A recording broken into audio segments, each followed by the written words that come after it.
Welcome to episode number 94, Missionary Service and Mental Illness. I'm your host, Damon Soka. Today's episode is going to cover some basic questions most often asked about missionary service and mental illness. Now, I apologize for the late nature of airing this episode this week. Sometimes life and chronic illness don't always mix well. Now, last of all, if you find this episode helpful, pass it along to someone who might need it or could use it. I wanted to approach this subject today with one of those powerful, faith-inspiring miracles that demonstrates the Lord's capacity to intervene when we have desires to serve, but our bodies are limited by the symptoms and effects of a mental illness. I wanted to say that the Lord will heal those who desire to work in His vineyard full-time, and mental illness really shouldn't be a concern. But that simply isn't the truth or reality. For many of us who grow up in a church, and I am sure for converts as well, we have a strong-held belief in the story found in 1 Nephi regarding the sons of Lehi and their return to obtain the plates of brass. Now, while the story is probably not overtly discussed in the church, the idea behind it runs very deep in the currents of the doctrine. As members of the church, we tend to have a very firm belief that if the Lord commands it, He will provide a way for us to accomplish it.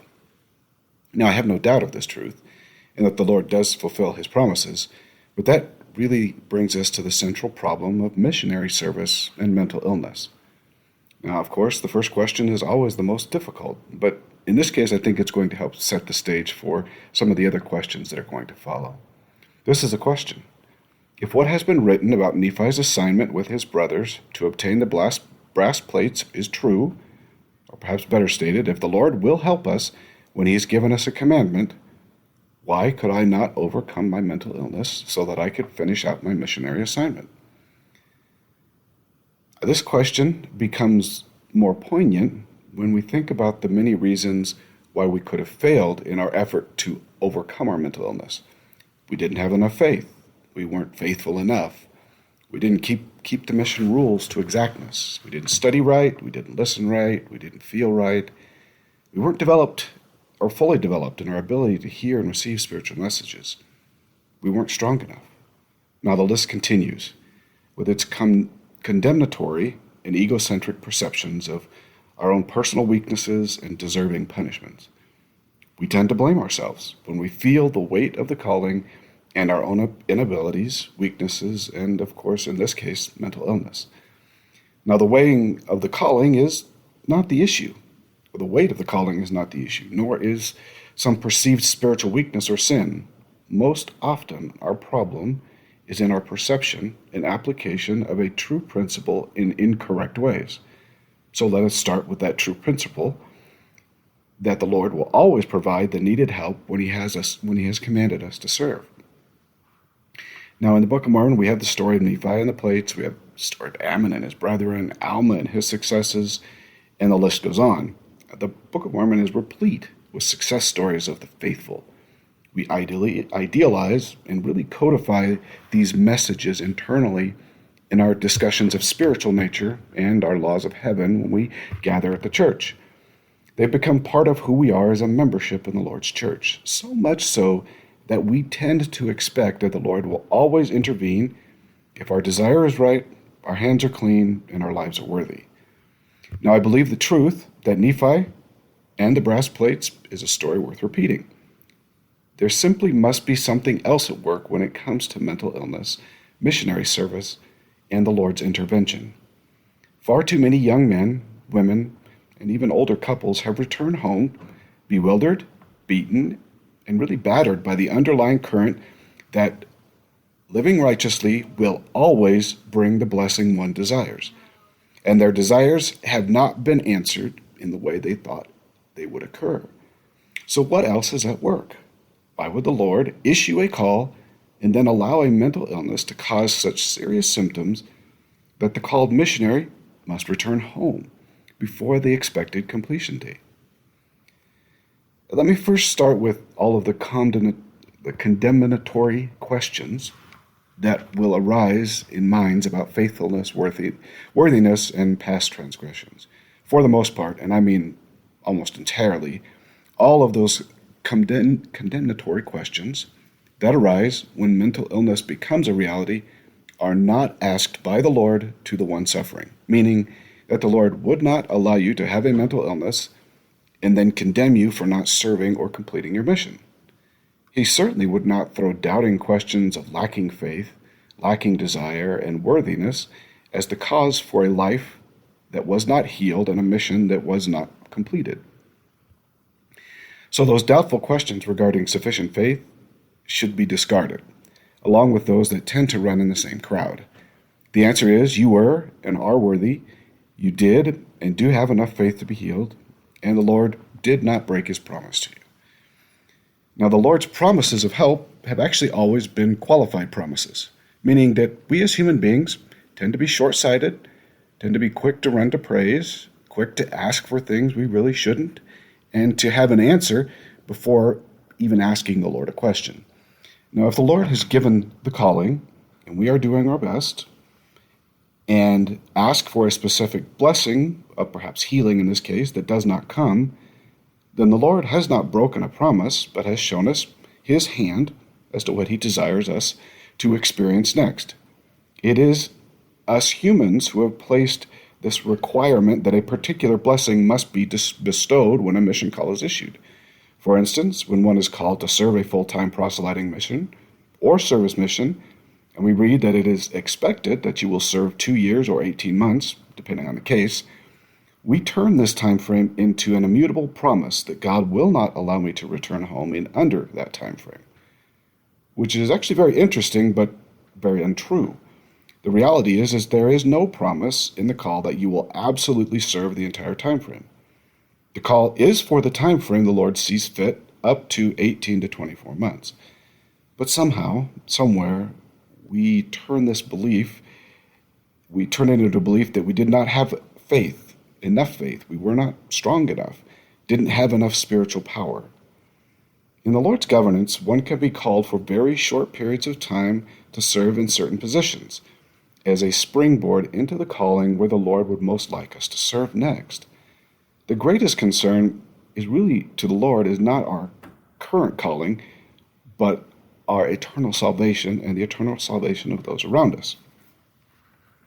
Now, the Lord has promised us eternal life, and he will do whatever is needed to get us there if we allow it. Positions and callings are important in that they are serving the Lord's purposes. My experience has been that mental illness is rare as a weakness that teaches so much about life and eternal life that those who possess it have been selected really to be in some ways born again by mental illness. To receive that diagnosis on your mission and to have confirmation that you need to return home is simply to be called in a new direction. But I understand that it can be terribly distressing and defeating. It is very natural to feel defeated, depressed, and beaten down, especially when mental illness is the cause of our return. But those feelings should really be short-lived, and a life really should be moved forward. The saying that we all grieve in our own ways is true, but after the grief, and as part of that grief process, we can accept that the Lord has really chosen our new path, and we should see our detour as his hands working and directing our life. If we look at Christ, and our Father in heaven is all-knowing, and as we face the trials of this life, one can be certain that if you're doing your best to live the commandments of the Lord, and he blesses you with one of the most difficult illnesses on the planet, then he has a special blessing in store for you, and for those whose lives you will bless. So the answer to that question we read before is quite simple. If you did your best to stay on a mission, and the Lord chose mental illness, then that is the direction he wants your life to go. We must allow the Lord to interrupt our lives at any point in time that he sees fit, where the interruption would be valuable to our salvation and that of our children. Mental illness is what the Lord wanted for you if you came home because of that, and it will be a new mission to live your life as the Lord would have it while now working within the symptoms of that illness. Now that I've really answered kind of that major question that overrides mental illness and missionary service, I wanted to answer a few more, probably not as dramatic as that first question, but are often asked. The first question, how do you know if you have depression or anxiety or what you feel is just homesickness? Well, first of all, understand that both emotions really come from the same location in the brain. And so the feelings actually can be quite similar. So homesickness and depression really can feel almost the same in some ways. However, there are some really differentiating features between homesickness and depression. Now, while not all of these two situations will apply, they will apply in most. First of all, homesickness tends to be less detrimental to the missionary work and also tends to fade with time. One might feel bad for a couple of weeks or a day. Almost everyone, though, will experience homesickness. Now, depression will be more extreme as far as the overall feelings. Of course, anything suicidal needs to be addressed immediately. Now, the feelings of depression will be deep and they last. They will be there when you fall asleep and almost immediately when you wake up. They will not subside over time, but stay generally the same or increase. And as far as time, if you have felt deeply depressed for at least 4 weeks without any noticeable difference, one should see a doctor who can evaluate for mental illness.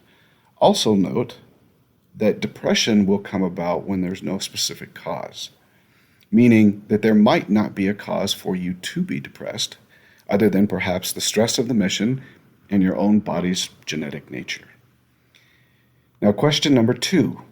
Can you still serve a mission even if you've been diagnosed with a mental illness? The answer is yes, but it's a qualified yes.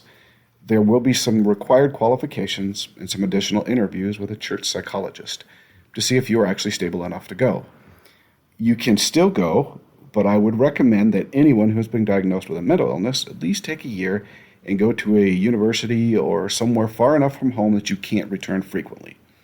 Now, this will at least give you some stressful situations and opportunities to see what your illness does away from the support group you've developed.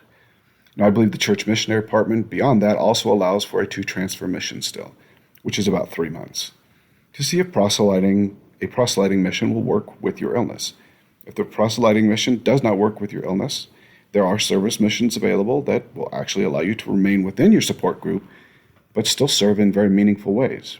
What is important is to allow the Lord to decide if you serve and for how long. Now, what do I do if I suspect that perhaps my companion or myself or another missionary is struggling with mental illness? My first answer is always to talk directly to the individual and to really see what's happening in their life. Many individuals who have mental illness do know that they have it, but they keep it more confidential. And many times there are those who don't know they have a mental illness, but need some help finding it. Now, if they don't have any understanding about mental illness or about what you are seeing, talk to them about mental illness, what you know, and what you have observed in them.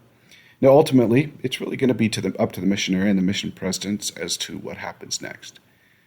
My suggestion is continue to be their friend, even if they really don't have a desire to talk about that mental illness. And if it comes down to it, I would ask if I could talk to the mission president about what I've seen. Question number 4. Do you ever feel guilty about returning home? Yes, almost everyone does. Although I think that it is often more about disappointment rather than a true guilt. We have expectations as to what we thought our missionary service would be. When something comes along that seriously redirects what we thought our life would be, there are going to be all kinds of emotions, and they're going to take time to sort out, especially if one returned home with mental illness.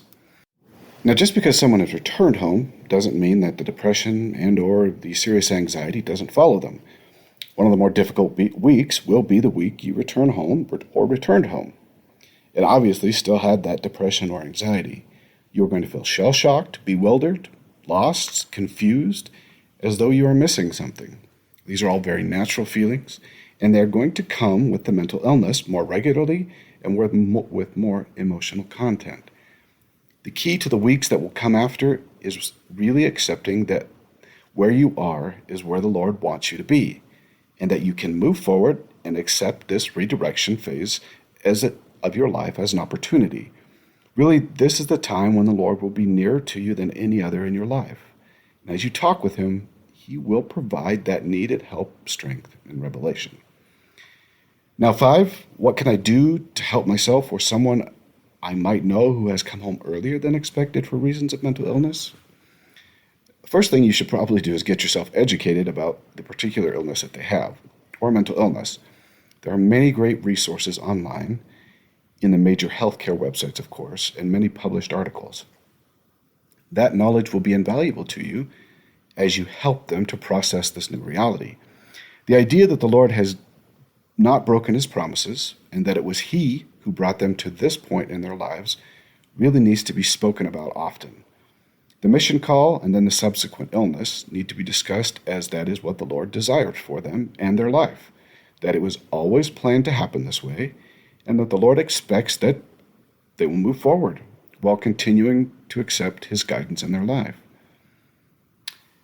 Third, you should probably reinforce and really reinforce how loved the person is by the Lord, and that a weakness of this nature can and is often full of great and powerful lessons and blessings, and that they simply did nothing wrong. Help the person, when they get home, get help from professionals. This is actually going to be very critical for them for the recovery of the mental illness and the process of management of that illness over time. 5th, seek out the inspiration of others who have passed through similar experiences. And 6th, listen most of all to the Spirit and what it is saying about how you can help that person. While it may seem somewhat counterintuitive, sometimes the Lord simply asks us to be a friend while he works through the concerns. Now, in closing, I hope that you have a wonderful week. And for those of you who were listening and who have come home earlier than expected, I hope that you see this opportunity as a redirection of your life and as exactly what the Lord had planned for you at this point in your life. Until next week, and remember to do your part, no matter how small, so that the Lord can do his.